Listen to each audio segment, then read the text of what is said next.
We have the incredible honor of Ari Abramowitz, Jeremy Gimpel, live from Dallas, Texas. We usually come to you guys from the Mount of Blessing in Israel's heartland every single week, but we just happen to be in Dallas, Texas for a very unusual reason, and I want to hear y'all's live raw reaction to this.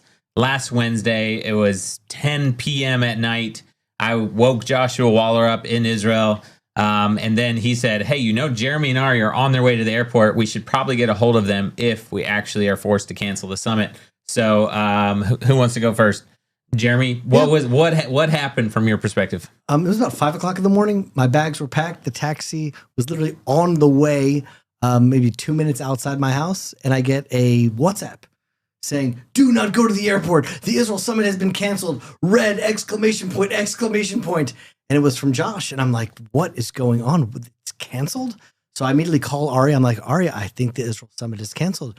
Should we come to Dallas anyway? Or should we just cancel our trip? And we had to make the decision. We had like 2 minutes to make the decision. Are we going to Dallas? Are we not going to Dallas? And I think we left it up to our wives. Yeah, it really was. I don't leave Israel. I mean, years ago, I used to leave Israel, but our farm on the hills of Judea is so magnificently beautiful and elevated and sacred and inspiring that we just don't leave. It's like a nuclear weapon of inspiration. So why would we leave? But when the Hayovel asks us to do anything, we're going to do it because you are the best friends that Israel and the Jewish people have in the world. So we said that we were going to come, and leave our families on this mountaintop on the Judean frontier. And I was so grateful to get that message. It's off. I don't need to come. And then I got on the phone with Jeremy. We discussed it, and our wives both said, there's a mission. You need to go. There was a Shabbaton that we had this past Shabbat. Our fellowship from all over America came in, converged here in Granbury, Texas, and it was beautiful. And just that alone made the whole trip worth it. But this morning we were with Eric Stockelbeck. We had interviews. Clearly, in the eyes of God, there's something more powerful that is going to happen from the cancellation of this summit than if it had happened. That it's the right thing. The best thing could have been for this summit to have been canceled. Why? Because it happened. And whatever happens is in the divine orchestration of God. I think it's also a testimony that the Israel summit was a great light that was going to be revealed in the world. And every time there's a great light that's going to be revealed, there's going to be forces that try to block that light from coming into the world. But I feel like the reason why we're here right now at this live stream is terror is successful if we're terrorized. And right now, terror is actually winning. They shut down venue after venue.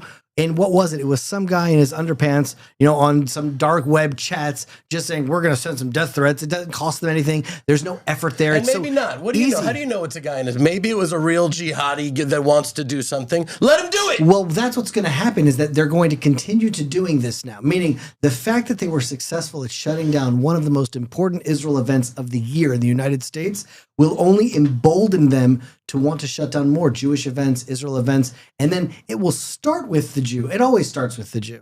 Whenever evil arises in the world, it attacks the Jew first. And we can learn that from the Nazis. I mean, the Nazis took power. They started systematically annihilating the Jewish people in the 1930s. It got to Pearl Harbor, but it started with the Jew. So right now it's starting with Israel, but this is just a gateway until they start shutting down any event that doesn't fit with their agenda or with their political interests. And once it gets shut down in Texas, if pro-Israel events are being shut down in Texas, there will be shut down all over the world. There's like, what country, what state within this country is more powerful, more independent than Texas? I can't think of any. Don't mess with Texas. That's what they say, right? The reason why we're here is, in my mind, we need to regroup, replan, and establish an Israel summit fast here in Texas to not allow the terror to win. Yeah, somebody came up to me on Friday night, and by the way, even though the Israel summit was canceled, we've already spoken to hundreds of people just in Texas in the last few days because it's just been an overwhelming outpouring of support. And we're talking people physically showing up, to a Shabbat gathering, at a Sunday church, an evening barbecue, lunch gatherings. And so it's been overwhelming, the outpouring. But somebody said to me, when someone tries to put out a fire, it creates sparks that simply spread and the light gets even brighter, right? And maybe that's what's happening with the Israel summit, is that the entire purpose, we all know that nothing happens without a reason. We know that God has a plan. There's no such thing as coincidence. Maybe there's a greater purpose here. And we're still looking for what exactly that purpose is, but we're already seeing that the light has spread, not just around the United States, but around the world. Josh has been on in a bunch of Israeli media networks. I've been in a bunch of American networks. You and I were on Eric Stakelbeck today, the Dr. Phil network. We're on the World Prayer Network yesterday. I was on Laura Loomer, Fox News today, Daystar, TBN, CBN, New York Post, The Blaze. But honestly, that's millions of people that have now seen and heard about what happened. And it's a wake-up call. And we're hearing from thousands of people. We have 2,000 people watching right now from all around the world. That light is already getting brighter. And we're in that process of redemption of what is God going to do here? What is the impact going to be? How is it going to be so much greater than what we ever planned originally? I think it's not only a wake-up call, Luke. I think it's also a test. Meaning that everything that's happening now is supposed to be happening. The prophets have foretold that exactly this would be happening. As a matter of fact, we learn from the sages of Israel that the prophecies in Isaiah, Ezekiel, Jeremiah about the end of days were actually prophesied for us today in these times, because these times will be so tumultuous and terrifying that we will need the words of the prophets to hold on to for dear life, to know that things will come out well. In the end, light will shine. And so it's meant Israel will stand alone. We're going to stand alone. The prophets have foretold it throughout. Zechariah 12, I just wrote this one. Behold, I will make Jerusalem a cup of staggering to all the surrounding peoples. On that day, I will make Jerusalem a burdensome stone to all the nations, and all who try to lift it will hurt themselves. The nations will all gather against it. Isaiah, from the nations, no one was with me. I looked, but there was no one to help. I was appalled that no one gave support. We're going to stand alone. This is what the prophet said. But why must we stand alone? This needs to happen for two reasons. One, so the nation of Israel ourselves looks to the north, to the south, to the east, to the west, to America, our old friend, our old ally, America, and we're all alone. And then we have no choice but to look up and to say, God, help us. We're all alone. Please help us. And that's why this needs to happen. So we know, so the nation of Israel knows that it is not by power and not by might, but the word of God that our salvation will come. But it's also for the nations. We need to stand alone so the nations will have an opportunity that those righteous remnant in each of the nations of the world, those few sparks of light, will have an opportunity to stand with us, not just in word, but in deed. And it's going to get to the point where there will need to be sacrifice. You can't stand with Israel and the Jewish people in a real way if you're not willing to sacrifice. And that's what we're coming up to. Mordecai said it to Esther, right? He said, do not imagine that you, of all the Jews, will escape with your life. If you keep silent, salvation and deliverance will come to the Jews from another place, while you and your father's house will perish. And who knows, perhaps you have attained this royal position for just such a time. Right? If Americans think that just by being quiet and hiding and not making waves, that the jihad will overlook them, that they're not in the crosshairs, they don't understand that they are signing their own death warrant.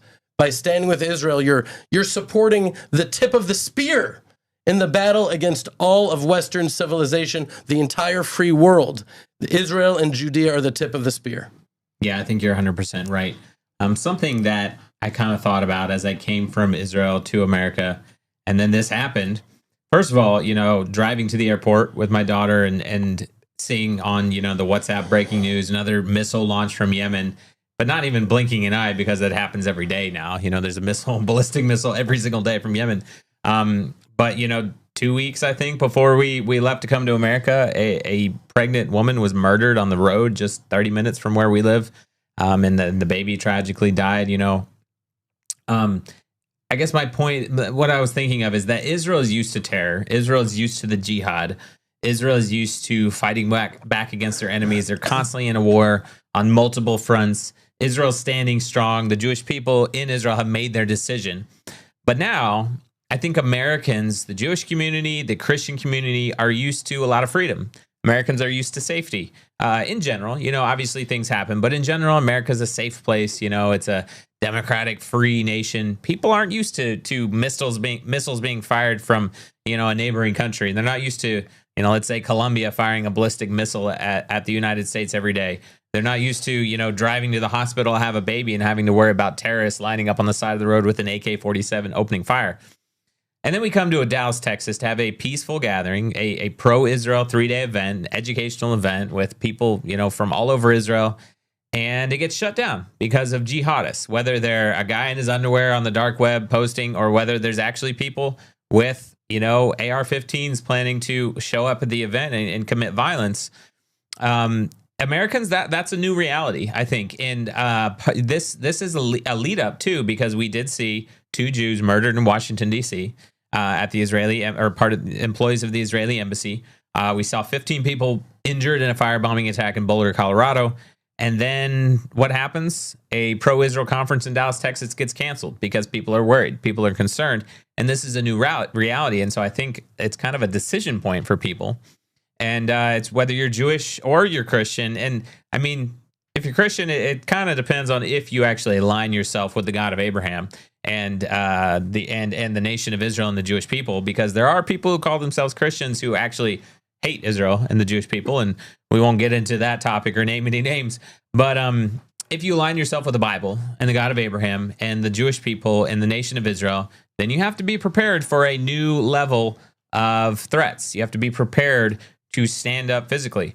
Are you prepared in America today? And so that was something I was kind of processing on the way over here. And after everything happened, man, it's just hard to kind of figure out what is the state of America today. Like, where are we at? I'll tell you what keeps on coming to my mind is the holiday of Hanukkah.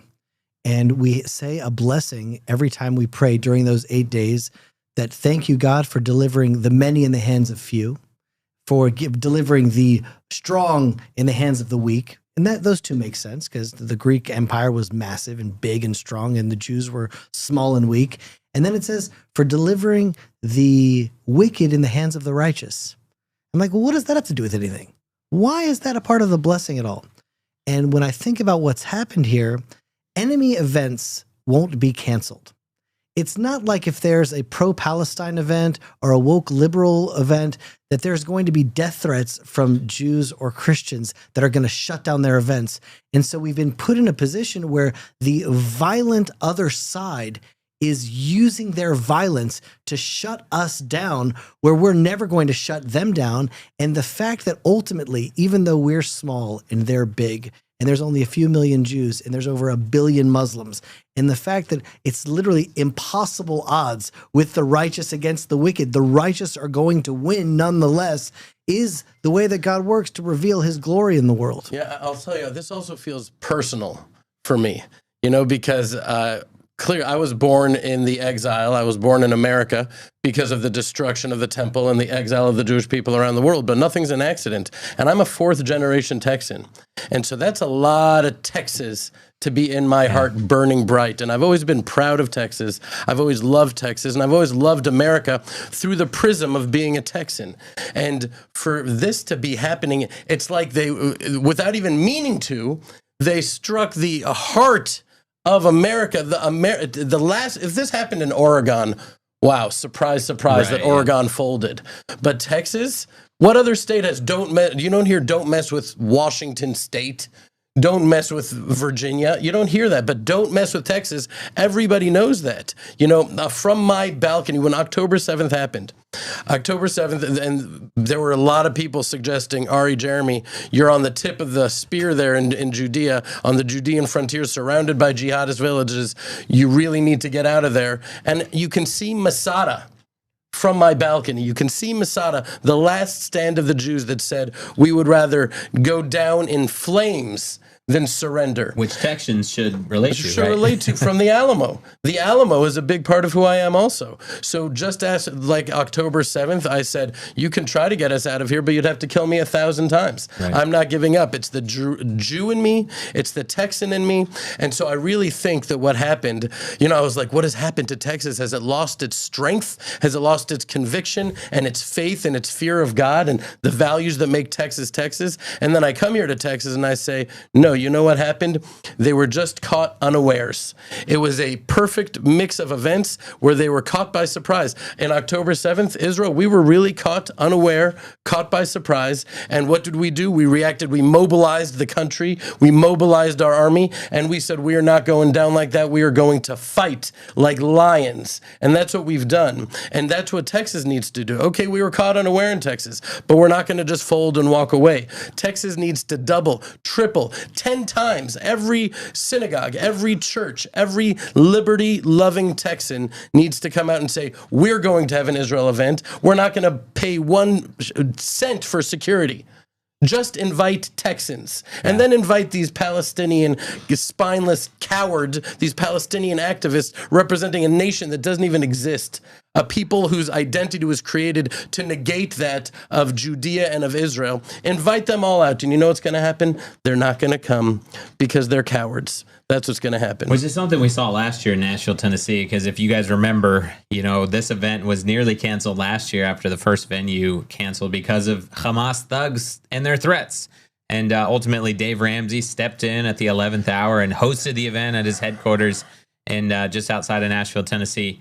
And like you were saying, Ari, not one protest. We had top-of-the-line security. The state of Tennessee stepped in. We had every agency in the state show up. This event was well protected.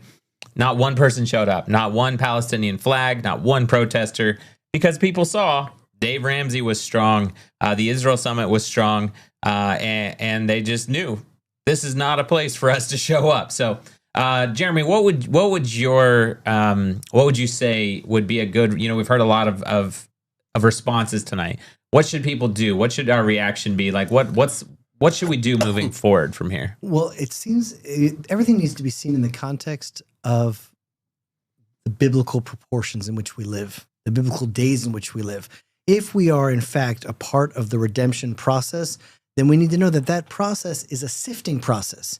It's sifting out those that are fair weather friends, and it's sifting out those that are real believers in God, real lovers of Israel, and that sacrifice that Ari spoke about, that courage that's demanded, meaning it's now time for people to flex their muscles of strength and courage, regroup, regather, and not 1,000 people at the summit. 10,000 people should come out to the summit, not only for Israel, but for Texas, for America, for their own future. And that sifting process, when people say he who blesses Israel will be blessed and he who curses Israel will be cursed. So we can understand that in some sort of spiritual way, like you bless Israel, God will bless you. But when this Israel summit was shut down, it's a curse to Israel, but that will only bring more curses and more events to be shut down. And in order to counteract that, in order to restore the blessing, then we have to restore the event. And I think that the right move is to sign up right now, pre-order your tickets right now before you even know where the venue is, and come out strong. Yeah, no, I think that's so true. I think we have to have this response, because if Americans give up now, then, like you're saying, in Texas of all places, then America is at a very dangerous place. We're asking the question, every media network we've been on, we're asking the question, where is America right now? Is this 1939 Germany? And I think that question kind of hangs in the air. What are Americans going to do? Right now, there's 1,700 people from all over the world watching, and we appreciate you guys being on. Are you guys going to be there in person in Texas when we reschedule? We hope everyone will be there. Will you be there on the live stream? What can each person do? What is every single person going to do to get actively involved? Because, and this might be a little bit strong, but it's not enough to wave the Israel flag. It's not enough to pray. It's not enough to give money, although you should do one or all of those things, but you have to be active. Whatever you can do, whatever God has given you to do, the skill and the talent and the gifting that you have to get involved. We talked about this on our podcast that we usually do from the Mount of Blessing a couple weeks ago, but the Eurovision contest happened, and the Israeli singer who was an October 7th survivor, right, was in the singing contest. The judges placed her at like 51 or something like that. But when the public vote came in, she came in second place. And what that told me is that there was millions of people all over the world who actually stand with and love Israel. And they're just not as loud as the haters. The haters are the people who are loud. But when it comes down to it, there are millions of people who love Israel. But I think the downfall is that many times those people are just too quiet. They're a little bit too passive. And the time for passivity, the time for just watching an observation and waving the flag, that time is gone. It's time to get active. Yeah, the media and the global elite, they insist on framing this as the Israeli-Palestinian conflict. Why? Because Israel is the Goliath and these little Palestinians are David, and that's the way they make it. But I think people around the world, even in the countries represented by those global elites, know and are experiencing the truth as jihadists are going into kindergartens and playgrounds throughout Europe and stabbing babies. They're realizing that this isn't about an Israeli-Palestinian conflict. This is about the jihad declaring war on all of humanity. And what do they scream? That's how we knew in Washington that it wasn't an actual Muslim jihadist that killed those Jews, because he said free Palestine. Right. If it was a jihadist, what would he have said? Allah Akbar. And what does Akbar mean? It means the greatest. That's the foundation of what they're all about. The Kabira just means great. They're not saying God is great. God is Allah is the greatest. And what do? Every single bit of this jihad, of this war, throughout all of history, since they've come into existence, has been a demonstration of that. They build their mosques on top of Hindu shrines, Buddhist places of worship, synagogues. They want to dominate. That's their goal, is to dominate. We can't let them dominate. This is a spiritual war. It's a religious war, and the fact is that we also can't make our whole lives about them. If we're fighting darkness with darkness and we're just battled in this darkness, we need to be shining a light of prayer and positivity and Torah and inspiration and invitation and faith and trust. And that light, if we shine it bright enough, that will just dispel the darkness as the emptiness that it really is. Well, I feel like that's a really important point. You know, everyone is constantly framing Israel with ambassadors and diplomats, and there's politics and there's a war, and there's constantly framing Israel's conflict. But this is, like what you said, a spiritual religious war. And the little drop back right behind here really points to the heart of it all, supporting the heartland of Israel. Well, the heartland of Israel. We're talking about the biblical heartland, and that's really what the Israel Summit was all about. It was bringing the top leaders and activists and spokesmen and real people of the land, because that's what this war is all about. There is one promise given to the people of Israel, and it was that one day the eternal people of Israel would receive the heartland of Israel. They would receive the promised land. And all of the war, October 7th, all the politics, all world events are all revolving on the axis of what is ever going to happen with God's promise to his people. And as long as the Jewish people are living in Judea, we are a living testimony that God runs the world, that he fulfills his promises, and that we are living out the Bible in our own lives. And that's why the enemy came to shut down this event. And, you know, when we went out to the barbecue just the other night, it was so shocking to me. I mean, there were like armed forces with magazines, earpieces at a barbecue at a Jewish home. I mean, it's like every synagogue in Texas, actually, I found out, has entire security systems in place. We don't have security systems. We're in the deepest settlement in the West Bank, at the edge of Jewish settlement in Judea. We don't have security forces outside our synagogues.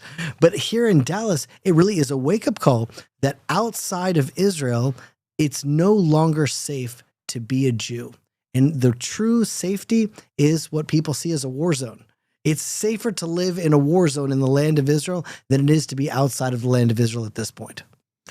Yeah, I mean, honestly, that feels wild to say that. But after, going to a barbecue last night and seeing the level of security just to go to somebody's house, you know, in the Jewish community here, it really feels true. Honestly, too, like being at the airport in Israel and seeing the news that a ballistic missile is being fired from Yemen, and feeling like it's old news, and then coming to America and feeling like it's more dangerous here, that's something kind of wild to process. But it feels like the reality that we're living in right now. I know our time's going fast, and I do want people to get a glimpse into Jeremy and Ari and the Land of Israel Network and the Aragoat Farm. So, tell people a little bit about you guys. Tell them about where you come from and what you guys do. Tell the story, the Judean mountains, the Aragoat Farm. Well, if we believe that the entire world's process of redemption is about reclaiming the land of Israel, The reason why Hayovel goes out to the mountains of Judea and Samaria and supports the farmer in reclaiming the land and helping the farmers of the land, then Ari and I decided to dedicate our lives to going out to the farthest settlement in Judea that we could 9 years ago, where there wasn't a road, there was no electrical infrastructure, there was no water line, there wasn't a single tree. It was like at the edge of the Judean desert, overlooking the Dead Sea. And we decided to establish what now is the Aru Goat Farm, which has become a global destination of people that want to experience the mountains of King David and taste of the magic of that land. I always tell people that I could try to describe it in words, but that would be like showing you a sheet of musical notes versus going to a philharmonic orchestra. It is something you need to experience. Why? Because the land itself, yes, it's where King David wrote the Psalms, but I used to think that's why it feels so holy. Now I actually think it's so holy because it's been infused with holiness in the days of creation, and that's where King David got the inspiration from. The prophets tell us that when the Jews return to Judea, the land will turn green and give forth its fruit. And we have vineyards and thousands of trees giving forth their fruit, but even more so, when people come out, the tears begin to flow and they start to talk to God in ways their hearts open up. Because when Jews return to Judea, as the prophets say, God will take from us a heart of stone and put within us a heart of flesh. That he will remove from, that there will be a circumcision of our hearts. And that's what we're experiencing. And so that's what we're doing in the fellowship. We started this fellowship years ago. While you're talking about the fellowship, if you're a part of the fellowship, I want you to put it in the chat right now, because I'd love to see it, and Jeremy and Ari would love to see who's on from the fellowship right now. So Just today, we were able to have lunch here in Dallas with a number of our fellowship people who told us what the experience is like for them. And it's like, not only our fellowship people, they're not our friends, they're our family. Jews, Christians, non-Jews, people in spiritual no man's land, people that love Israel, that are thirsting to learn Torah from Jews in Judea. Not just to learn Torah, but to have a real relationship of love and of connection and of inspiration. And that's what the fellowship has really become. You know, that the prophets tell us, right, that in that day, knowledge of God will cover the earth as water covers the sea. Right? You know the story about the two fish that are in the fish tank, and one says, I don't know, do you believe in water? The other says, I don't know, my grandfather believed in water. They're immersed in water. The truth of God is supposed to be blasted out with a light of inspiration from Judea to the world, and that's what is happening and playing out on the fellowship. And that's why it's not about the jihadists. They're just there as defibrillators, waking up the nation of Israel, and they have been waking us up. And that's why we're all taking off our patches of our army units and putting on a patch for the temple. Right, and a patch about Messiah, because that's what we're fighting for. We're not fighting for the government of Israel. We're not fighting for the state of Israel. We're fighting for the kingdom of God. We're fighting for the temple of God on Mount Moriah in Jerusalem, where a light will shine. And if only, the greatest tragedy is if only these jihadists knew the blessing that the temple would be for them, they would all be helping us build it. Well, see, there are forces of order in the world and there are forces of chaos in the world. And God created the world from chaos, and then he brought order to the world. The people of Israel, we bring order to the world. We can go to a barren mountain and start to plant trees, and all of a sudden the desert starts to blossom. That is a messianic prophecy. When the Jews come to a land, they bring law and order and peace and prosperity. When we left Gaza, 80% of Israel's organic growth was exported from the sand dunes of Gaza. And as soon as we left Gaza, it turned into Hamastan in terror tunnels and the chaos that is Gaza now, because there are forces of chaos that want to bring death and destruction. And then there's the forces of order in the world. The Jewish return to Judea is restoring order to the world. And what is the divine order? That the Jewish people are called with a mandate to be a light to the nations. And there are nations around the world that actually want to really learn the Torah from the Jews in the land. The Torah will go forth from Zion and the word of God from Jerusalem. And people are saying, well, why am I learning from rabbis in Dallas? I want to learn the Torah from Jews in Judea. That's actually the restoration of order. And that's really what we're trying to accomplish, is restoring the divine order. And while we have proven in Israel that we are willing to sacrifice our lives for our land and for our God and for our people, we have proven that by action. Our prayer still is that our Muslim, Arab, brethren will open their eyes, our cousins will open up their eyes and say, what have we done? What have we done to our cousin Jacob? What have we done to our brother Isaac? What have we done to them? And we'll be able to live with each other and love each other and honor each other. Not just coexist and not murder each other. There's going to be a love there. But that's only going to come when we return to our identity as Jews. And that's part of the reason that this whole war is happening. It's not just happening to Israel. It's not just happening to Texas, to America. It's happening for all of us, to give us that opportunity to have the unshackle that line of Judah within each and every one of us and fight without any fear. We could either have fear or desire. Fear is when you allow fear into your heart, you maximize the probability of that very thing you're afraid of manifesting itself in winning. If you have fear, you need to replace that with desire. And that's what we're here to do. I think that's incredible. And just so you know, you got a lot of fellowship members on the live stream right now. They're in the chat. So you guys are out there, and I think it's just amazing that people have the opportunity every single week to connect with two Jewish rabbis from Judea. And if you're not a part of the fellowship, people can join at thelandofisrael.com, right? So thelandofisrael.com. Ben, I just lost the live stream. Are we still good? Make sure we're not having technical difficulties. Okay. Before we go, guys, I just got a text from somebody. Do you want to hear something like really, really inspirational? I'm going to show you a photo, and Ben, if we could put this up on the live stream too, that would be awesome. This is a man named Tim, and he is standing in front of the first venue where the Israel Summit was supposed to be held. Tim is from Canada.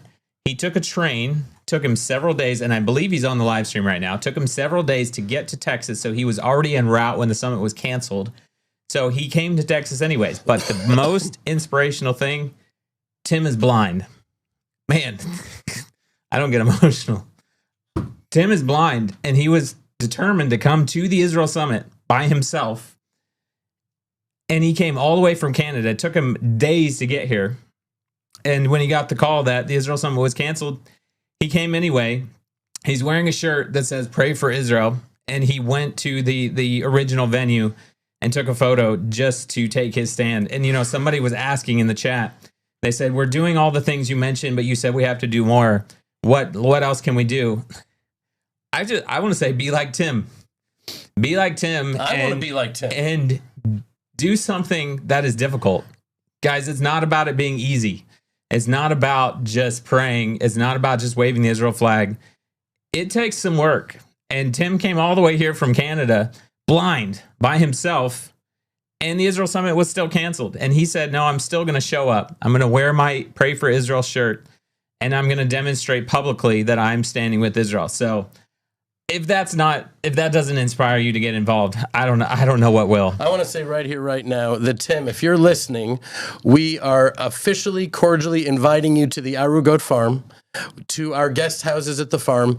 I will personally wash your feet and slaughter you a sheep, Tim, because you deserve that sort of Abrahamic reception because what does that mean? What is Tim doing? Why the Abrahamic reception? Abraham was a Hebrew, an Ivri. Ivri is from the word ever, the other side. The whole world was worshiping stones and rocks. And Abraham said, no, there is one God. And they said, you're crazy. And he said, there is one God, and that was Abraham. And whoever is willing to stand alone, despite their friends and their family and their communities and their countries turning against them and saying, no, you're crazy. If you are able to do that, then you're a Hebrew. And Tim is a Hebrew, and it would be an honor to host him in our farm in Judea. Tim, that's your personal invitation. You should know Ari means every word he says. And guys, be like Tim, you know. And by the way, I did want to extend a personal invitation to everybody to come to Israel. I know not everyone can go to Israel, but if you can, you should go. And you have to go to the Ar Goat Farm in Judea, and you have to come to the Mount of Blessing, to Hayuvel, and your life will be changed forever. And there's no way you will not be able to stand with Israel once you go to the land of Israel. Obviously, we want you to come to the Israel Summit, but I can't even say it. It's better to go to Israel than to come to the Israel Summit. Yeah, if you can go to Israel, forget the Israel Summit. But do both. But guys, that's your personal invitation. You have to go to. That is something. I know it's hard. I know there's a war in Israel. I know tickets are expensive. Airlines are canceling. It's crazy to go to Israel. But if you can, go. That's the ultimate way to stand with Israel and the Jewish people. Ari Abramowitz, Jeremy Gimpel, any last words? I think it's God's foreign policy is clear. He who blesses Israel will be blessed, and he who curses Israel will be cursed, and you don't want to be on the wrong side of that promise. And so my real concern when I heard about all this happening, my real concern is not for Israel. We are going to be fine. We're going to be more than fine. God is with us. My concern was for the fate of America. And America has been a great country to the Jewish people. It's been a source of light. It's been a nation that believes in the Bible and biblical values.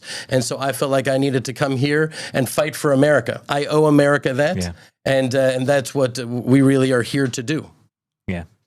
Jeremy Gimpel, Ari Abramowitz, the Land of Israel Network, the Land of Israel Fellowship, thelandofisrael.com. Guys, be a part of it. Thank you guys so much for being here. Thank you for your sacrifice, leaving your families in Israel and coming all the way to Dallas, even if it's canceled. I heard a rumor if the Israel Summit gets rescheduled, you guys are going to be here. So you got 2,000 people watching who are going to hold you to it. They want to see you at the Israel Waller, Summit. Where are you? Where are you, Josh Waller? Just kidding. He'll be here. He'll be here for sure. So thank you guys so much.